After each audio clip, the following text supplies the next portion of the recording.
Stars channel में आपका स्वागत है और मैं हूं आपके साथ आचार्य वेद प्रकाश।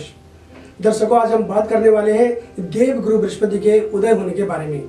जी हां, 26 मार्च 2022 को शाम को लगभग 6:30 बजे देव गुरु बृहस्पति पूर्व में उदय होंगे और इसी के साथ सभी मांगलिक कार्य अर्थात विवाहित जो शुभ कार्य हैं ये शुरू हो जाएंगे।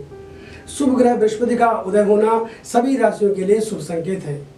यदि आप सीधे हमसे बात करना चाहते हैं और अपनी कुंडली का विश्लेषण कराना चाहते हैं तो आप हमसे किसी भी समय बात कर सकते हैं या फिर आप हमसे हमारी वेबसाइट के माध्यम से जुड़ सकते हैं।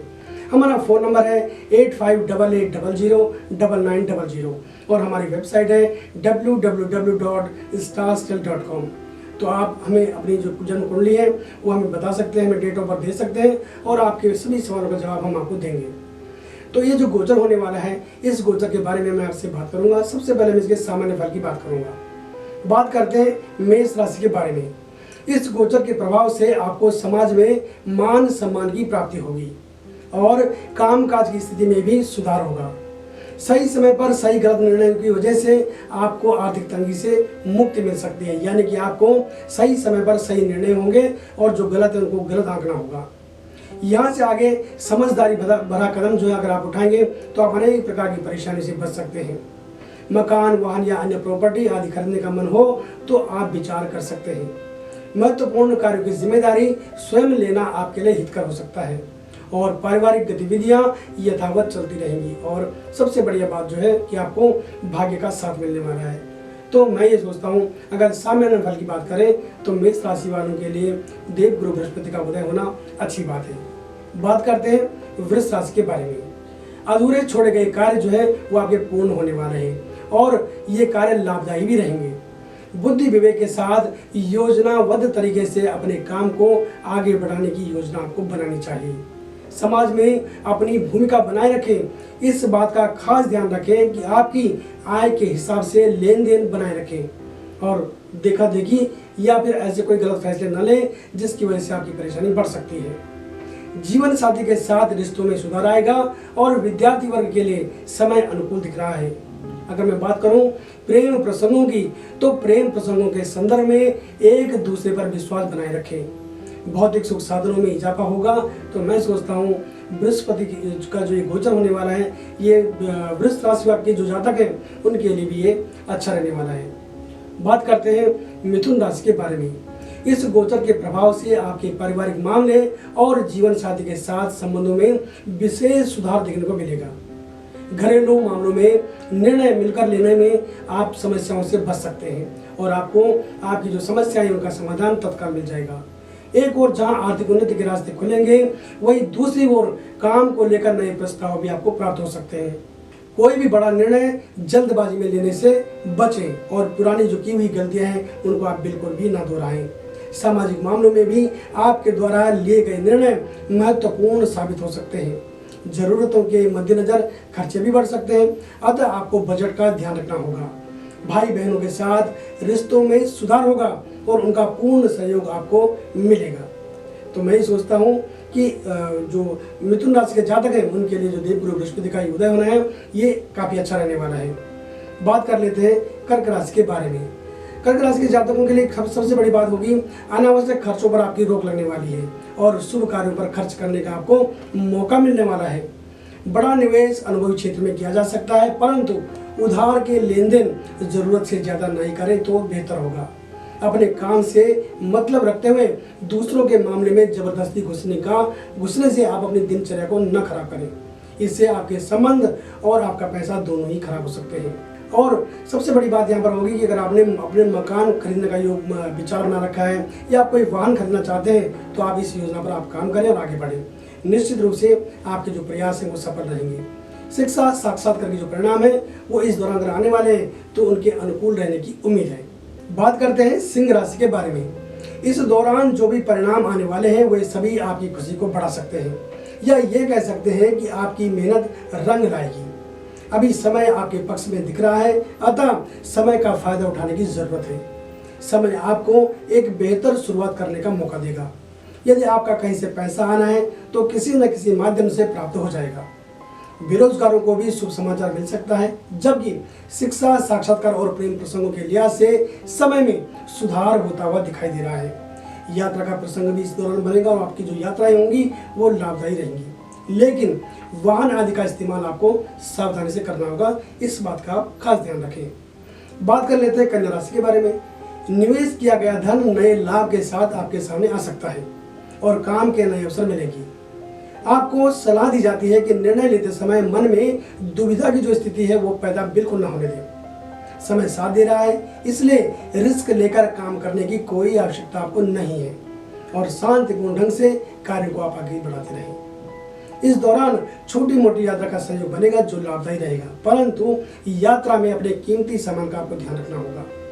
परिवार की जरूरतों को पूरा करने में आपको किसी तरह की कोई दिक्कत नहीं आएगी और आपको सलाह दी जाती है कि अपने व्यवहार और बोलचाल में संयम रखें और क्रोध को खुद से दूर रखें। बात कर लेते हैं तुला राशि के बारे में। इस खास गोचर के प्रभाव से निजी जीवन में खुद की कमियों का आकलन करने का मौका आपको मिलने वाला है और जीवन साथी के साथ विचार मिलाने में भी आपको सहूलियत रहेगी। जो लोग साझेदारी में काम कर रहे हैं उनके काम में तरक्की देखने को मिल रही है, अतः आपको भी चाहिए होगा कि हिसाब किताब में पारदर्शिता बनाए रखें। धर्म कर्म में रुचि बढ़ेगी और घर के बड़े सदस्यों से जिस तरह का सहयोग आप उम्मीद कर रहे हैं उससे भी ज्यादा आपको प्राप्त होगा।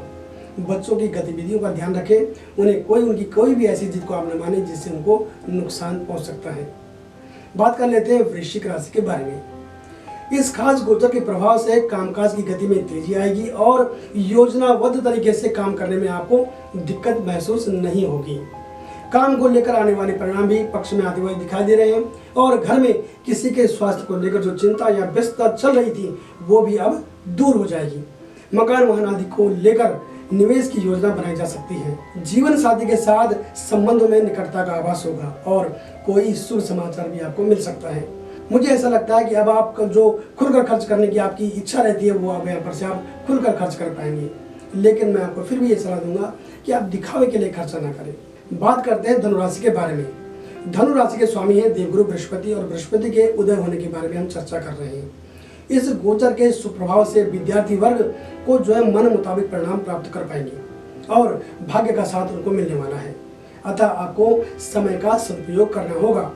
प्रेम प्रसंगों में चल रहा उतार चढ़ाव अब खत्म होने वाला है और आप दोनों के बीच निकटता का आभास आप कर पाएंगे।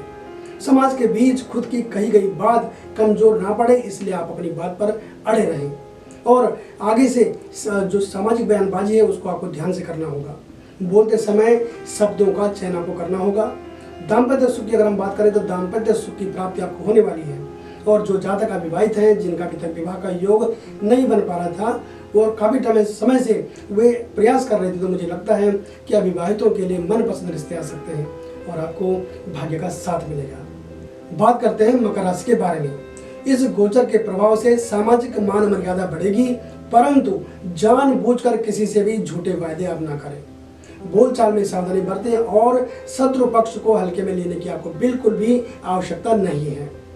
काम को लेकर यात्रा का सहयोग भी बनता हुआ दिखाई दे रहा है। धार्मिक कार्यों में आपकी रुचि बढ़ेगी और समाज में बड़ी जिम्मेदारियां आपको दी जा सकती है। जी हाँ, इस बात को ध्यान से सुने, क्योंकि आपके अनुभव को देखते हुए, आपकी ईमानदारी को देखते हुए समाज के बीच आपको बड़ी जिम्मेदारियां मिल सकती हैं जिन्हें आप निभा सकते हैं। दूसरों के मामले में रुचि दिखाने का आपको अपने समय खराब करने की जरूरत नहीं है, यानी कि आप दूसरों के जो मामले हैं उनमें दखल अंदाजी ना करें। बच्चों की आवश्यकताओं पर ध्यान दें, ये आपके लिए जरूरी है, क्योंकि बच्चों की जरूरतों को आप नजरअंदाज न करें। और अगर आप यात्रा करने जा रहे हैं तो उसमें आपको अपना ध्यान रखना होगा। बात कर लेते हैं कुंभ राशि के बारे में। इस खास गोचर के प्रभाव से आलस्य दूर होगा आपका। जो काफी दिनों से आप आलस्य महसूस कर रहे थे तो आपका आलस्य दूर होने वाला है और आपका आत्मविश्वास बढ़ेगा, मनोबल बढ़ेगा। आप पहले से भी भरपूर जोश के साथ कार्य को अंजाम तक पहुंचाने में सफल रहेंगे। शिक्षा साक्षात्कार देते समय आत्मविश्वास कमजोर नहीं पड़ेगा और सफलता आपकी खुशी को बढ़ाएगी। आर्थिक तंगी भी दूर होती हुई दिख रही है। प्रियजन की नाराजगी दूर होगी और सबसे अच्छी बात जो मुझे दिख रही है, जो लोग व्यापारी हैं वे अपने व्यापार का जो विस्तार है वो अपने मन के मुताबिक कर पाएंगे। भौतिक सुखों का भी योग बनता हुआ दिखाई दे रहा है और जो लोग अस्वस्थ थे उनको स्वास्थ्य लाभ मिलेगा। बात कर लेते हैं मीन राशि के बारे में। मीन राशि के स्वामी देवगुरु बृहस्पति है और उनका उदय होना आपकी राशि के लिए कैसा रहेगा, हम इस पर बात करते हैं। इस गोचर के प्रभाव से सभी अस्त व्यस्त चीज़ें रूटीन में आने लगेंगी। जी हाँ, अगर अभी तक आपकी चीज़ें सही रूटीन पर नहीं थी तो मुझे लगता है इस देवगुरु बृहस्पति के उदय होने के साथ ही सारी चीज़ें यथावत हो जाएंगी। व्यापार को आगे बढ़ने के लिए आपके मन में नए विचार आएंगे, आपके मन में नए विचारों का उदय होगा और नौकरी पेशा जो जातक है उनको मान सम्मान के साथ तरक्की मिलेगी। रुका हुआ अगर आपको कोई प्रमोशन है तो शीघ्र आपको मिल सकता है। यात्राओं का प्रसंग बनेगा, लेकिन अनावश्यक खर्चों का आपको जो है वो खुद ही आपको रोकना होगा, क्योंकि अनावश्यक खर्चों का योग यहाँ पे बनेगा। किसी भी चीज़ को लेकर मन में शंका पालने की आपको कोई आवश्यकता नहीं है, क्योंकि ग्रहों का जो समर्थन है वो पूरी तरह से आपके साथ है। मकान, वाहन और प्रॉपर्टी में निवेश करने की अगर आपकी योजना बनी हुई है या आपके मन में बात चल रही तो आप इस ओर अपना प्रयास तेज कर सकते हैं। और जो लोग अस्वस्थ चल रहे थे उनको स्वास्थ्य लाभ मिलेगा। दर्शकों, हमने बात करी देवगुरु बृहस्पति के उदय होने के बारे में कि उनका इस गोचर का सामान्य 12 राशि पर क्या प्रभाव पड़ेगा, लेकिन ये काफ़ी हद तक निर्भर करता है कि आपकी जन्म कुंडली में देवगुरु बृहस्पति किस स्थिति में है। अगर आप अपनी जन्म कुंडली का व्यक्तिगत तौर पर विश्लेषण करवाना चाहते हैं तो आप हमें किसी भी समय कॉल कर सकते हैं। हमारा फ़ोन नंबर है 8588009900 और हमारी वेबसाइट है www.starstyle.com। तो बने रहिए हमारे साथ और देखते रहें स्टार स्टाइल। नमस्कार।